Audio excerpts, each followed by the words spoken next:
बिहार की राजनीति में अगर किसी नेता की कहानी सबसे ज्यादा दिलचस्प रही तो वो है नीतीश कुमार। हार से उठकर शिखर तक पहुंचने की कहानी, कभी सत्ता से बाहर, कभी सत्ता के केंद्र में, कभी आलोचनाओं के घेरे में तो कभी सुशासन के चेहरे के रूप में।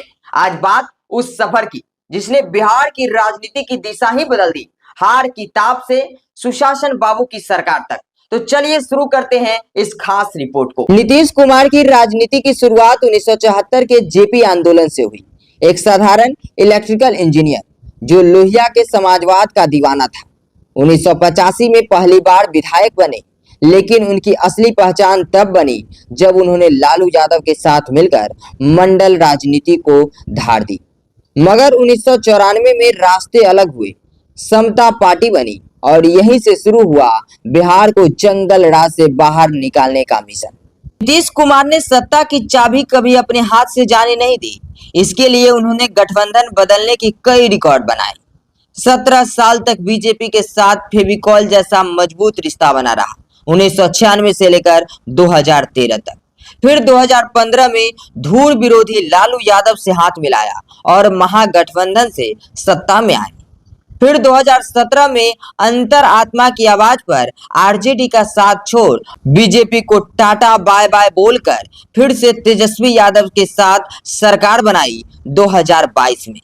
फिर 2024 लोकसभा चुनाव से पहले यू टर्न और एनडीए में वापसी होती है। 2025-26 रिकॉर्ड 10वीं बार मुख्यमंत्री बने और आज विदाई की ओर बढ़ रहे हैं। महिलाओं और छात्रों के लिए क्रांतिकारी योजना। नीतीश कुमार को वोट बैंक नहीं, साइलेंट वोटर महिलाएं पसंद थी। उनके कार्यकाल के बड़े काम, महिला सशक्तिकरण, पंचायतों में 50% आरक्षण देने वाला बिहार पहला राज्य बना। पुलिस और नौकरियों में 35% आरक्षण ने बेटियों को आत्मनिर्भर बनाया। साइकिल योजना, जिसने स्कूल जाने वाली लड़कियों की संख्या में 300% की वृद्धि की। शराबबंदी 2016 में लागू की गई। महिलाओं के आंसुओं को पोंछने के लिए लिया गया सबसे साहसी और विवादित फैसला था।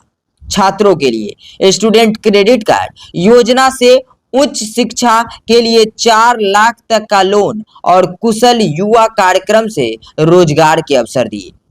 7 निश्चय, हर घर नल का जल, बिजली और पक्की गलियों ने ग्रामीण बिहार का चेहरा बदल दिया। लेकिन अब एमएलसी पद छोड़ना और मुख्यमंत्री पद से संभावित इस्तीफा एक बड़े राजनीतिक बदलाव का संकेत है। नीतीश कुमार अब दिल्ली की ओर रुख कर रहे हैं। उन्होंने बिहार को सड़क, बिजली और सम्मान तो दिया, लेकिन पीछे एक बड़ा सवाल छोड़ गया। नीतीश के बाद बिहार का वारिस कौन? नीतीश कुमार ने साबित किया कि बिहार की राजनीति उनके बिना अधूरी थी। वे पलटे जरूर, लेकिन विकास के एजेंडे को हमेशा सीधे रास्ते पर रखा। ये था बिहार के मुख्यमंत्री नीतीश कुमार के राजनीतिक सफर के वो अध्याय जहां हार भी थी, सियासी दांव भी थे और शिखर तक पहुंचने की जिद भी। अब सवाल ये है कि क्या ये सफर आगे भी ऐसा ही देखने को मिलेगा या बिहार की राजनीति एक तरफ जो है नए अध्याय को लिखती हुई नजर आएगी? आपकी क्या राय है? अपनी राय जरूर बताइएगा। फिलहाल के लिए